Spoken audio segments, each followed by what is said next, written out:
This is jute leaf. It's also known as Molokhia. It has a lot of different names, and it is an Egyptian green that is super nutrient dense. Yeah, I'm gonna put this in the category as a superfood. Now the question is, what does it taste like? What do I do with it? And is it good for me, right?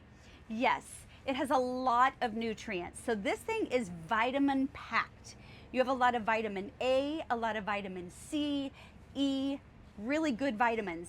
Also minerals. So you're getting your calcium, your iron, magnesium, potassium, good omega-3s in this thing, and antioxidants. And it has a good amount of fiber in it as well. Usually you can tell those things that are filled with fiber when they have stronger stalks and stems. That's how you usually know there's going to be even more fiber in that than normal. So what does all that equate to for your health? This is very helpful for digestion. It will help the bowels to move, and because it actually can release a little bit of a slimy texture, then it really coats the stomach, which means it can take the stomach lining that's inflamed and put that fire out and make it very soothing. So this is helpful for digestion.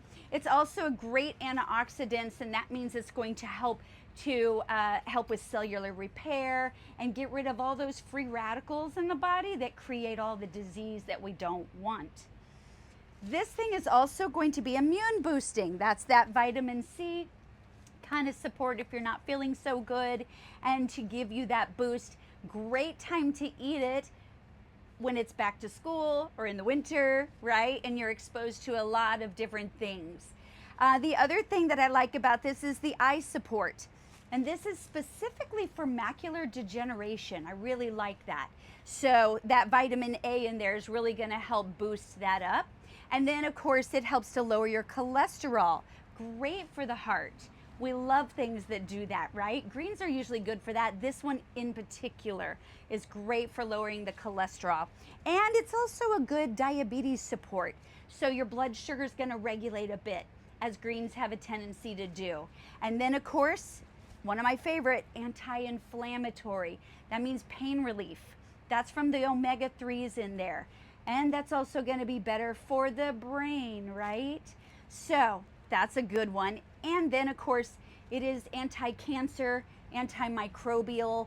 These are all great qualities. And of course, skin health, because that's that vitamin E that pops in there to kind of rebalance things in the skin. And one of the things I really like about this is improved sleep. That's from that magnesium boost and the way all the other minerals work together. This is not necessarily going to make you sleepy when you eat it. This means it's rebalancing things, so when it is nighttime, you have a tendency to have a better balanced sleep and a more sound sleep. So how do we use it? You're gonna use this pretty much like you would most any green. You can saute it, you can cook it, steam it, eat it raw even. But let me give you some tips on this. So the leaves that are a little bit smaller and not so big, those are younger leaves. Those are great for raw. It has a little bit of a nutty, earthy taste to it, and that's great. Really big leaves can be a little more bitter, so you might want to steam or saute those or cook them. When you cook it, there's a magic thing that happens to this plant. You want to cook it maybe 10-20 minutes max, or it starts to get slimy. When it does release that slip and is a little slimier, you can actually use it as a thickener for soups and stews and sauces. So it's not a bad thing, but I prefer mine more at the 10-minute mark, and then I'm actually getting more of the nutrients and enzymes intact, or I'll just steam it even a little bit less. Doesn't need a whole lot. So this is even better.